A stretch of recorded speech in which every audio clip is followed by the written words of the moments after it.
launching a scathing attack on the Congress in Jaipur for demanding Sushma Swaraj's resignation.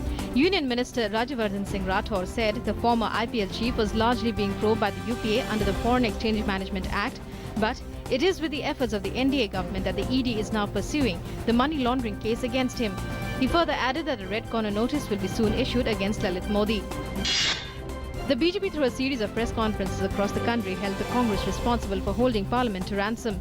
Environment and Forest Minister Prakash Javadekar at a press conference in Lucknow slammed the Congress for disrupting Parliament, whereas in Ahmedabad, Union Power Minister Piyush Goyal alleged that the main opposition party wants to halt the nation's development.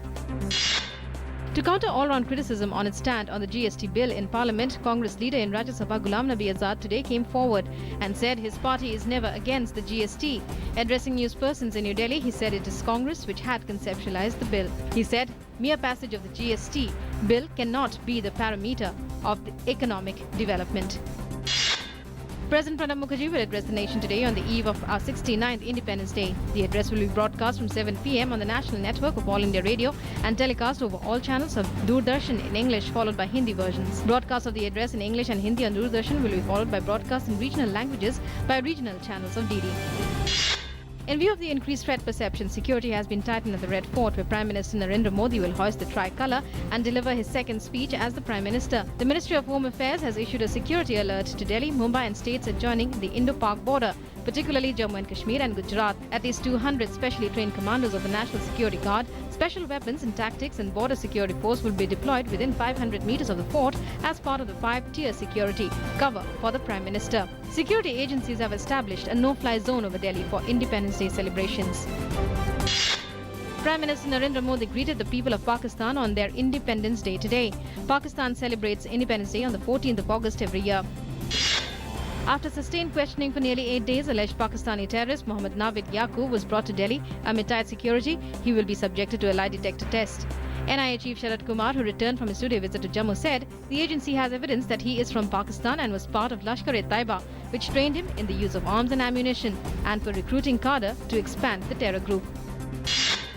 In yet another incident of ceasefire violation along the LOC in Jammu and Kashmir, Pakistani troops resorted to unprovoked shelling and firing on Indian posts and civilian areas in Poonch district this morning, which was retaliated against by the army. So far, there has been no report of any casualty or injury to anyone on the Indian side.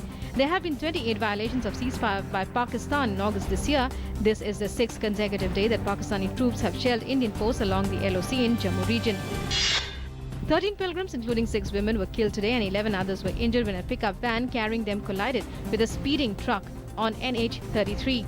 The incident occurred when the pickup van in which the pilgrims were returning from Puri collided with a speeding truck near Chowka, about 40 kilometers from Jamshedpur. 11 people were killed on the spot while 2 succumbed to their injuries on the way to the hospital. The RBI has instructed all banks to provide interest concession of 2% on short-term crop loans of up to Rs 3 lakhs. The RBI in a notification said that interest subvention of 2% per annum will be made available to public and private sector banks provided they lend short-term credit at the ground level at 7% per annum to farmers. A parliamentary standing committee has come down hard on the Sports Authority of India for continuing with its bureaucratic functioning by appointing people without a sports background in key positions. The committee also said that a full-time chairman cum managing director with good sports background should be appointed as the Director General of SAI.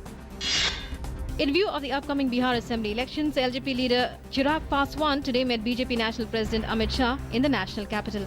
Both the leaders discussed the strategy for the upcoming polls. China has sent a team of military chemical experts to the northern city of Tianjin. After explosions left at least 50 dead, the blasts ripped through an industrial port area, destroying buildings, shipping containers and thousands of new cars. It is not known what caused them, nor where the chemicals were leaked. Jwala Gutta Ashwini